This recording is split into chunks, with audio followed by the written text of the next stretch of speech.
Brahmins were the guys who were controlling the local population. So they went to the Brahmins, and Brahmins said, everybody Hindus.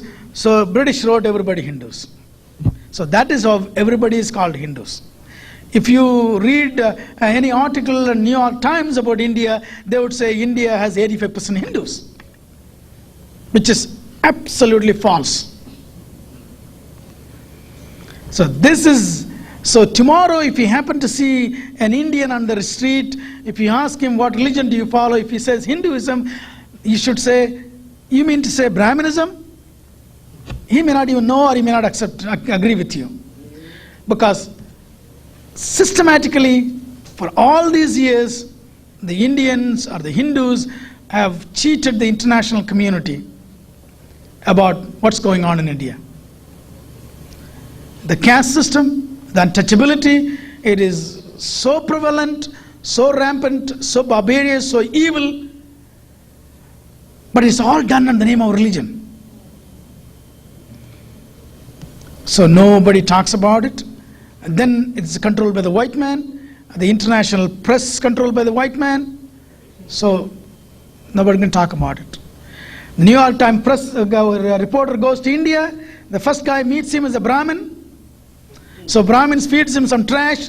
This guy brings the trash and spits out here. That's what's going on. Okay. So we are now trying to bring some truth in what's going on. Okay.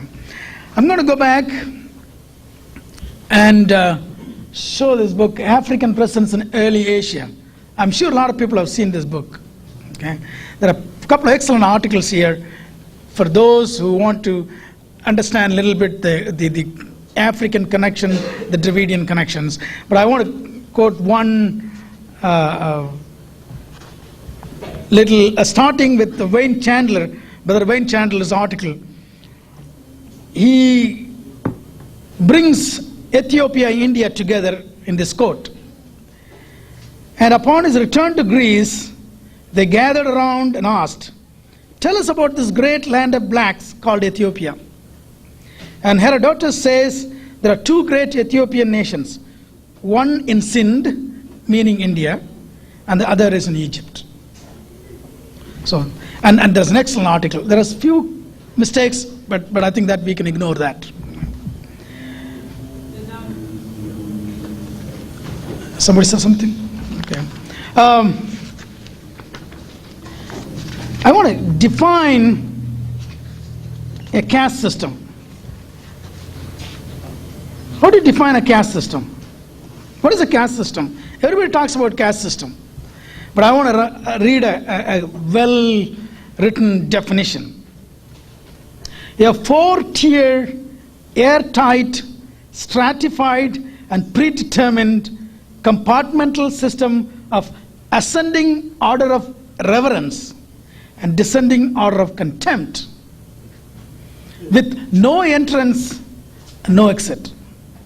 It is fixed for the lifetime, decided on the basis of your birth, not merit, not scholarship, not even bank balance. Hindu religious scriptures came to elaborate, encode, and morally justify the system. One is born and died in the same caste.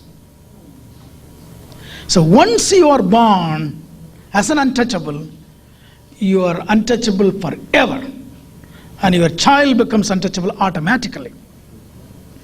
So the Brahmin, his child is a Brahmin, no matter how idiotic he is, how stupid he is. And no matter how intelligent and untouchable is still untouchable.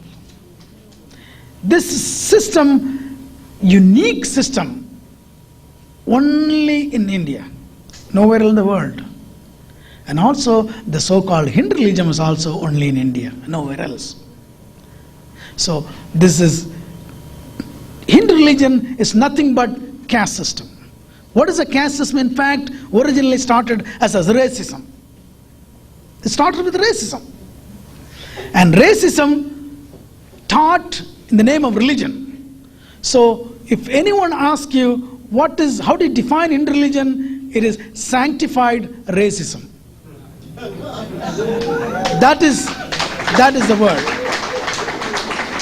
So, if in future, if you happen to see, and I would encourage you to catch every Indian, if you see, ask him what's your religion, he says Hinduism, you mean to say sanctified racism. I hope you would all say that. And I hope I'll give you enough information so you can support yourself. He is an ignorant guy. He doesn't know. He doesn't want to know, except his parents told him he's an upper caste. He's hanging on to that. And he loves to call himself an upper caste. But he never thinks for a minute as to why he is an upper caste. Why the other guy is a lower caste. Why is an untouchable? He never thinks about it. Because it is in their head, it is in their blood, it is the sickness. Shred of humanity, shred of compassion, if anyone has. Why should I be the priest all the time? My father was a priest, my grandchild is a priest, and this guy is cleaning my bathroom, which he cannot even come into my house, cannot walk into my street. Don't you think a little bit of humanity would raise this kind of consciousness? Over 4,000 years this is going on. Neither Indians nor the international community ever talks about it. And today there is a war going on in Bosnia. They say, let's start an inquiry, a war criminal inquiry. I mean, here an oppression, systematic oppression going on for 4,000 years. Nobody talks about it. What is the reason? 200 million people are suffering today. And nobody talks about it. You know, one of the main reasons is because they were blacks and they are blacks. That is the basis. You may not know that, I may not know that. I did not know even know that my ancestry was black. I was not taught that in the school. When I went to school, they talked about Indus Valley civilization, but they never told me that is my ancestors who created this great civilization.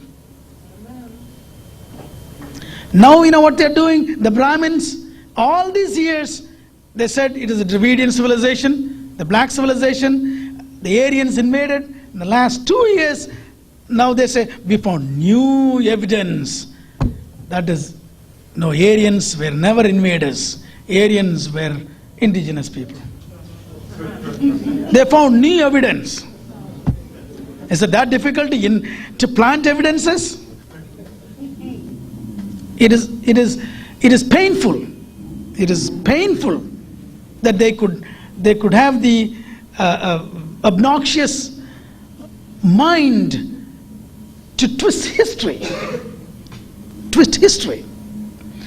And they are finding people could collaborate with them, and white men in this country.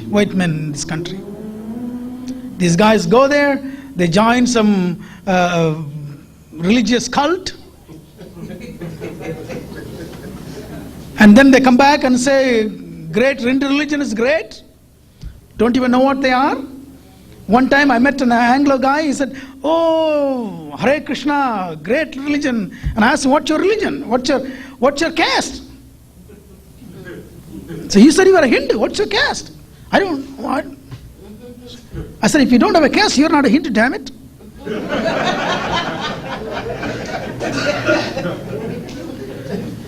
So you're a Brahmin, right?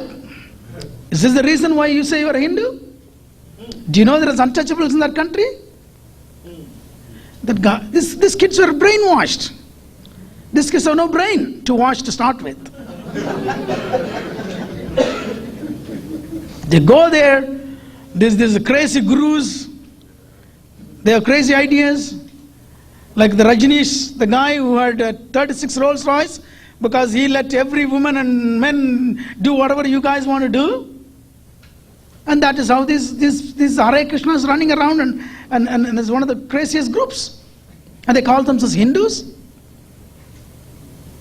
How can they, if you read history, if you read facts, they cannot say that. But because it doesn't affect them. That is the basis. As long as it doesn't affect me, I don't care what you are doing, how you suffer. As long as I'm in the pedestal,